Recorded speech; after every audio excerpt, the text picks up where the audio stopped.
E aí, professor, quais são as forças que excitam uma embarcação?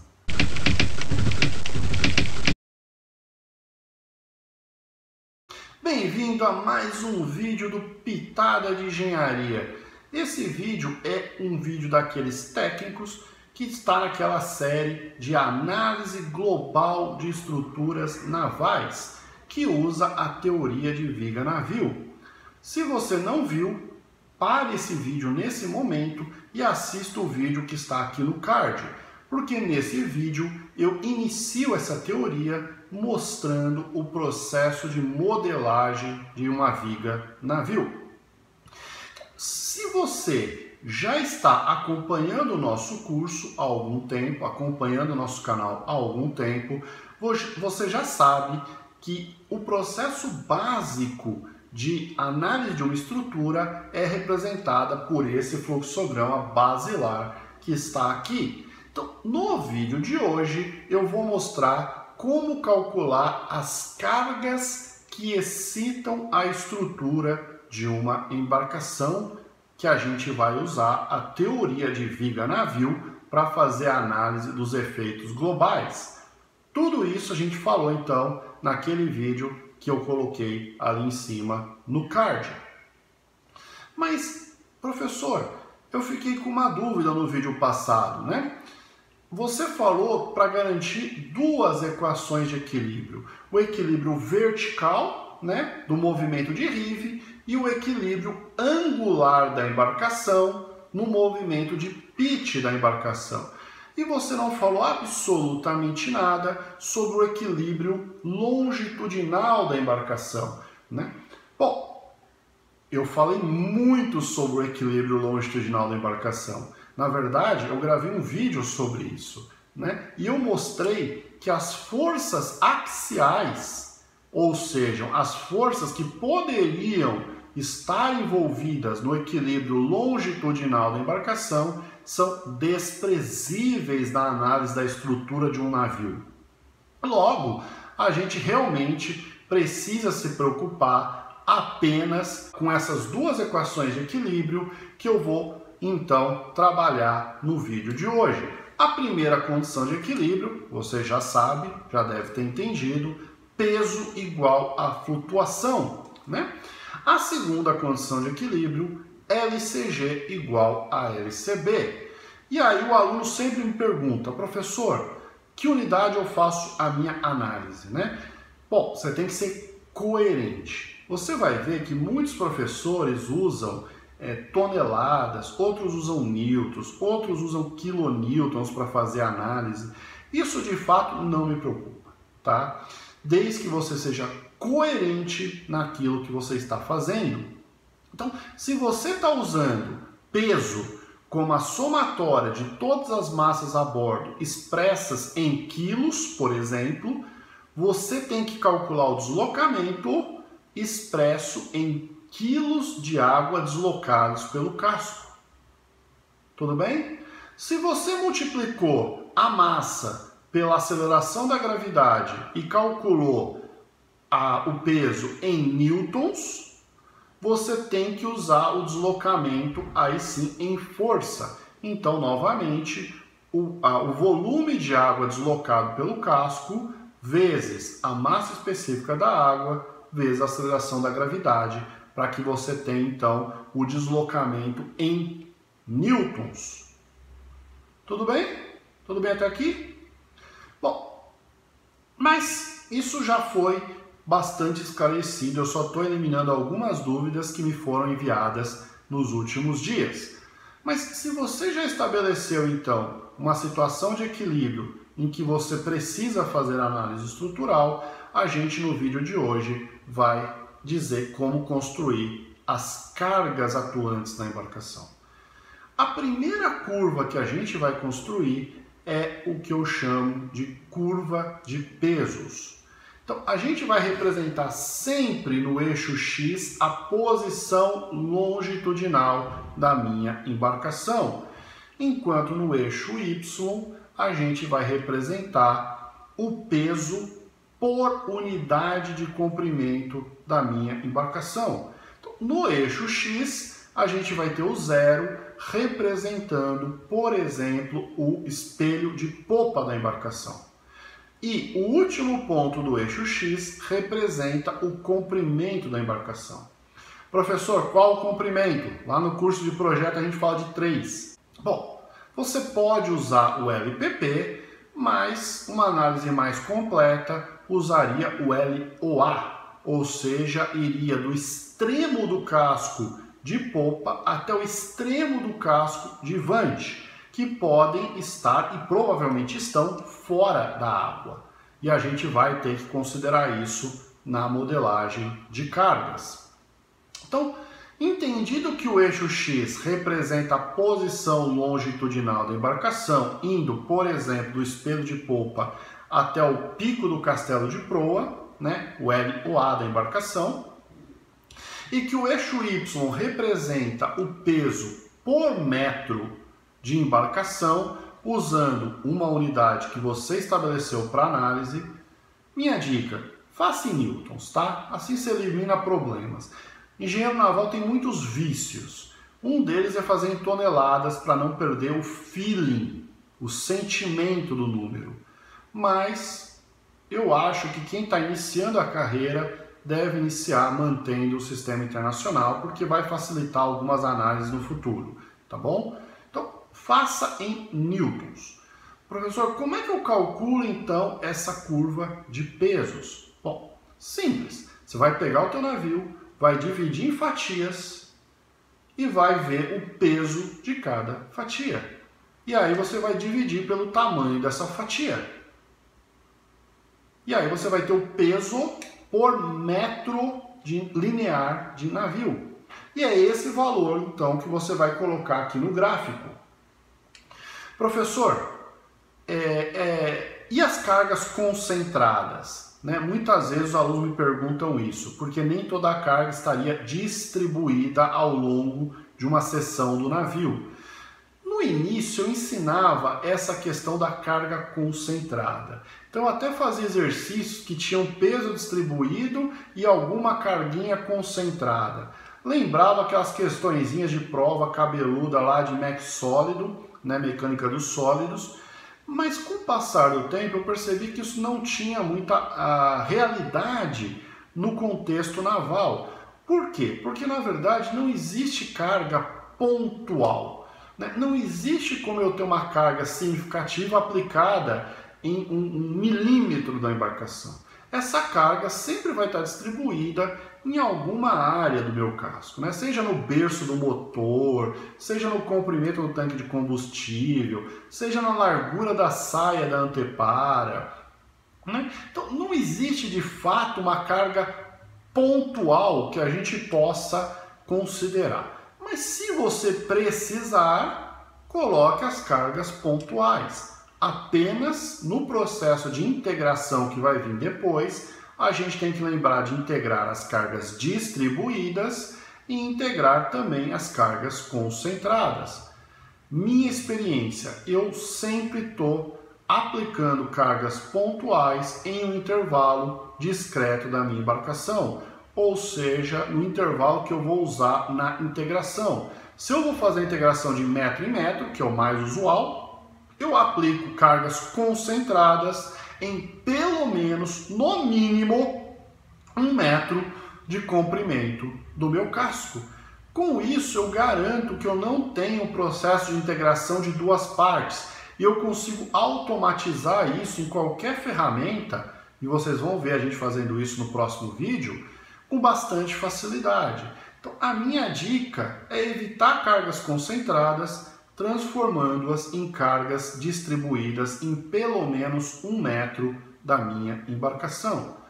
Professor, mas quais cargas eu tenho que colocar no gráfico? Bom, e aí a minha resposta é dividida em 3 partes. Essa curva ela é tão complexa, tão detalhada, quanto eu queira, eu conheça e eu precise. Professor, não entendi. Muito simples. Eu vou usar toda a informação que eu conhecer daquela análise. Então, se eu conheço a posição do motor e o peso do motor, eu posso aplicar uma carga que representa o motor.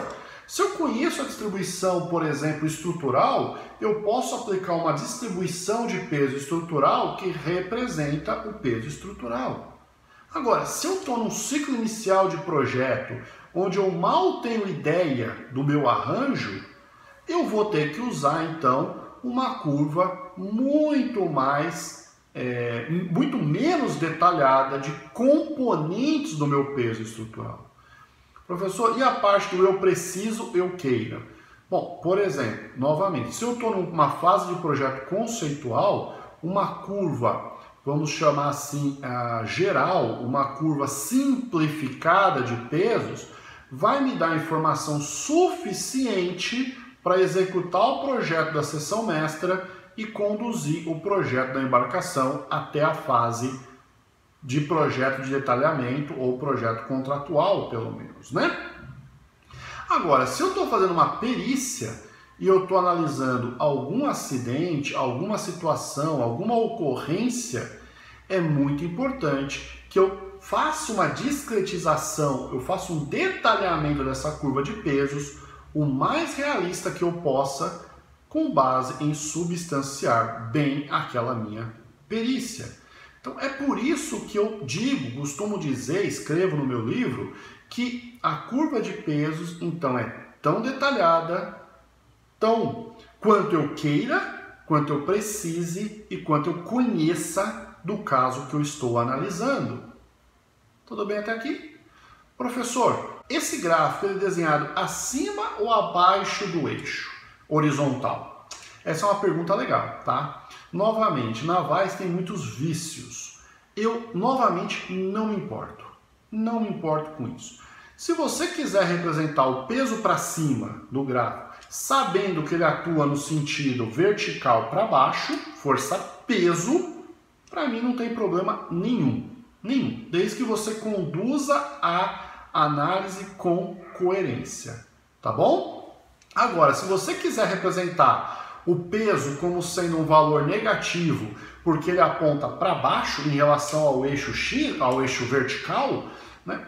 Também não tem problema nenhum, tá bom? Nesse caso, eu prefiro até que você se atenha mais à ideia física do problema do que ao sinal. Eu gosto muito de falar isso para os meus alunos. Se atenha mais à física do problema, tá bom? Bom, e a curva seguinte, professor? Antes disso, Raposinha, quanto vai valer a integral da curva de pesos calculado de 0 até L da embarcação? Professor, tenho medo de integral, não sei, tenho que fazer a conta, tenho que revisar. A resposta mais comum, professor, tenho que revisar a integral que eu vi em cálculo. Cara, vamos perder esse medo de integral? Eu vou usar muito integral aqui no curso, tá? Integral vai ser nada mais, nada menos do que a soma, do que um cálculo de soma, que vai representar a área embaixo de uma curva. Então, toda vez que eu falar em integral nesse curso aqui, entenda como sendo a área abaixo de uma curva de um gráfico. E ela vai ter sempre um significado igual à soma das parcelas daquela curva, né? Então, se eu faço a integral de 0 a L da equação peso de x, professor, o que é P de x que está na equação? Nada mais é do que essa função que eu acabei de falar, que é a curva de peso da embarcação. Então, se eu faço a integral de 0 a L de P de x no eixo x, então eu estou integrando aqui no eixo x, chamo de dx, aquela coisa do matemático, de pegar o eixo, dividir em pedaços infinitesimais para que a soma seja a mais perfeita possível do fenômeno contínuo, né? O que eu estou fazendo na prática? Esquece a matemática um pouquinho. Tenho muitos inscritos aqui da área de matemática, por favor não se ofendam, tá? Eu estou dando só uma visão mais pragmática a esse processo que já é difícil por natureza, tá bom? Você vai ver que a gente não vai perder o rigor matemático não, fica comigo. O que quer dizer na prática essa integração então? Quer dizer que eu estou somando o peso de cada fatia do meu navio. Se eu pegar um pão de forma e pegar o peso de cada fatia e somar todas as fatias de 0 até L, ou seja, de 0 até o fim do pão, o que eu vou obter? O peso do pão. Então, a integral de 0 a L de P de x dx nada mais é do que o peso no meu navio. Aquele peso que eu usei para verificar a condição de equilíbrio. Então, eu vou ensinar uma coisa para vocês fundamental. Sempre pare a análise e verifique cada etapa da tua análise. Não continue, porque se você continuar com o número errado, vai dar bobagem. Então, faça a integral da curva de pesos. Verifica se o peso total foi aquele peso que você usou na equação de equilíbrio. Das duas, uma. Ou você esqueceu alguma contribuição de pesos aqui na curva de pesos, ou você usou um peso total lá no equilíbrio. E aí não tem escapatória, meu amigo. Tem que voltar lá para o equilíbrio, rever o equilíbrio e depois recomeçar a análise estrutural. Tudo bem?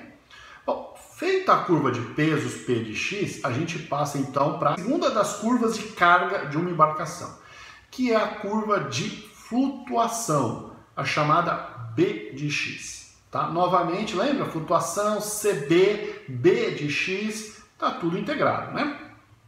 Bom, novamente eu vou representar o navio no eixo x, onde vai ser 0 o espelho de popa, L o final da embarcação. Cuidado, hein? Se você usou LOA para fazer a discretização de P de x, você tem que usar o mesmo LOA na curva de flutuação. Mas, professor, o casco submerso vai só até LWL.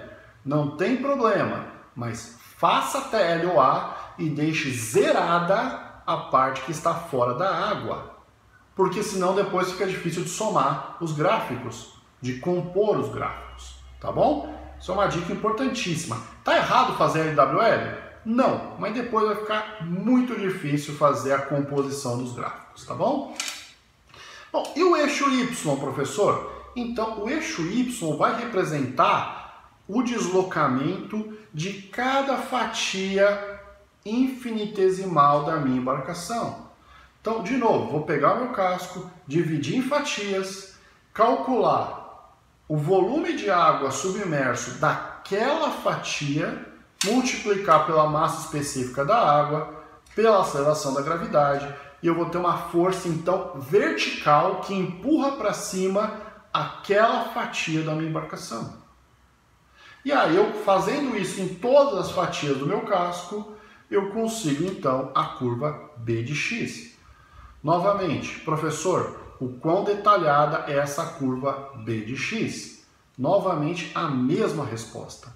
Ela é tão detalhada quanto eu queira, quanto eu conheça, quanto eu precise.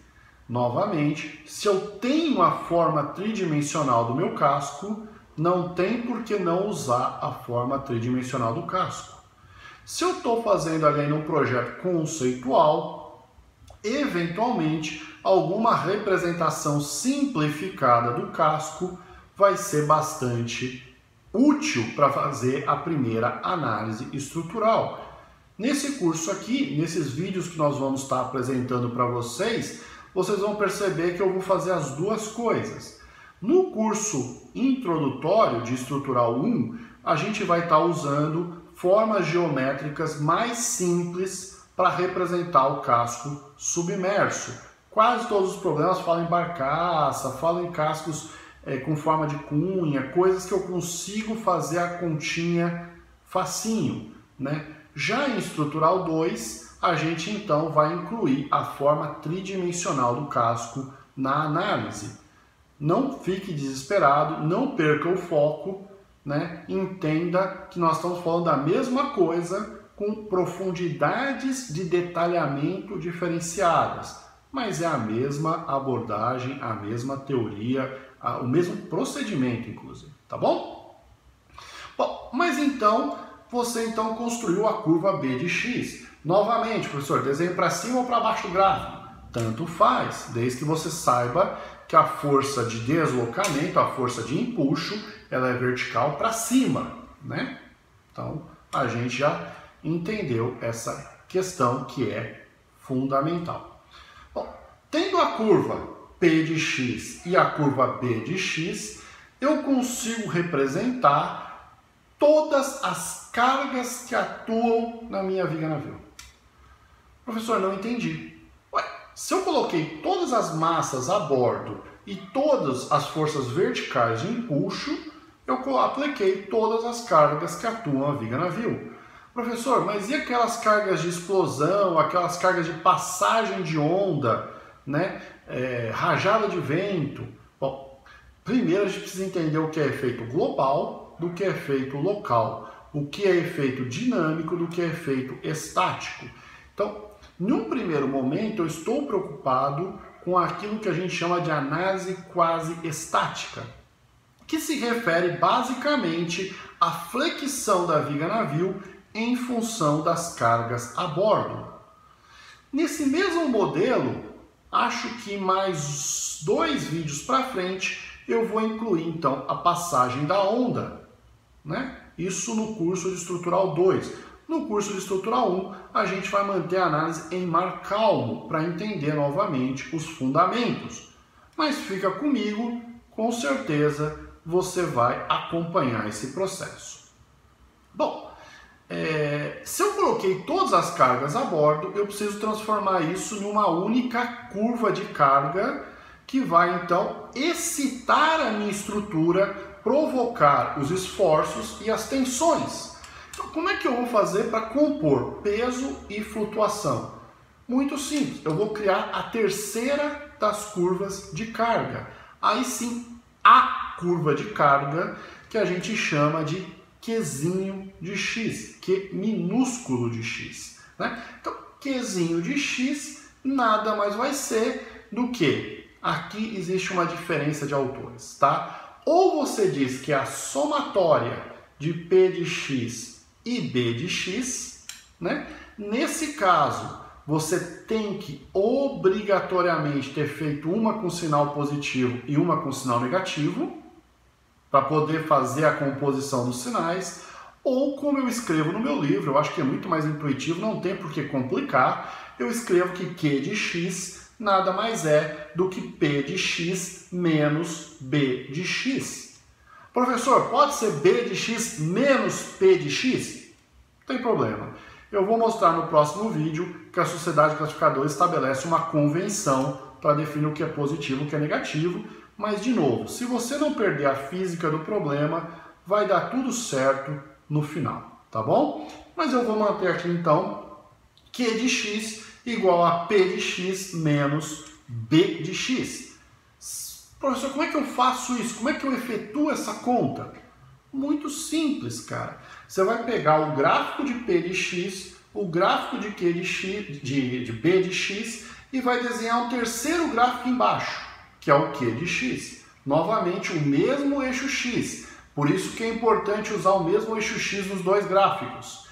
No eixo vertical, então você vai ter Q de x, que vai representar a carga vertical por metro de navio. Professor, mas isso não era P de x? Não, não.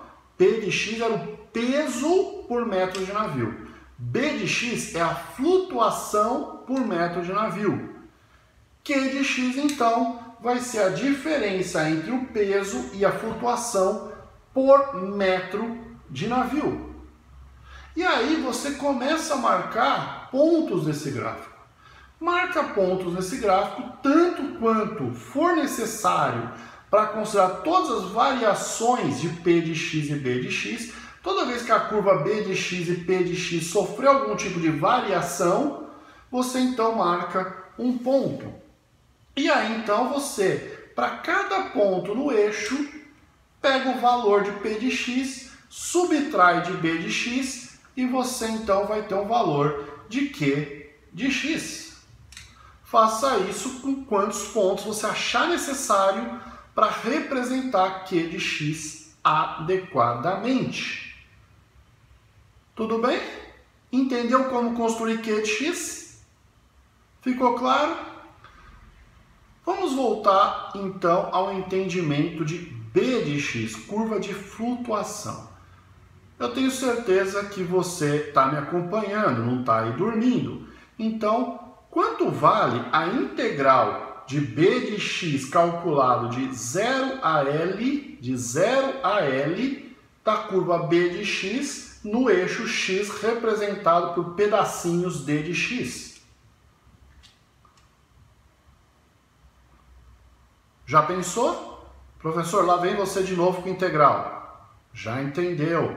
Integral é a soma dos pedacinhos de uma curva abaixo da curva, né? Então, vamos lá de novo usar a metáfora. Se um pedacinho significa flutuação, o deslocamento de uma fatia do navio, se eu calcular a somatória de todas as fatias do meu navio, indo de 0 até L, o que eu vou ter? O deslocamento da minha embarcação.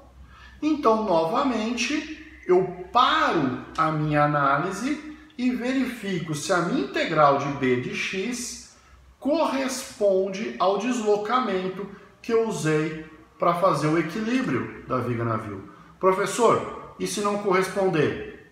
Novamente, uma das duas coisas. Ou você errou a curva B de x, ou você errou o valor de deslocamento que você usou na condição de equilíbrio, né? Precisa recomeçar o trabalho. Tudo bem? E aqui eu vou encerrar o vídeo com uma tarefa, com uma pergunta. Se você está acompanhando, eu quero que você me responda no próximo vídeo quanto vale a integral de 0 a L da curva Q de x ao longo desse eixo x. Você tem várias formas de resolver essa minha pergunta. Vou dar algumas pistas. Uma é continuar a metáfora que eu fiz das fatias, da somatória das fatias.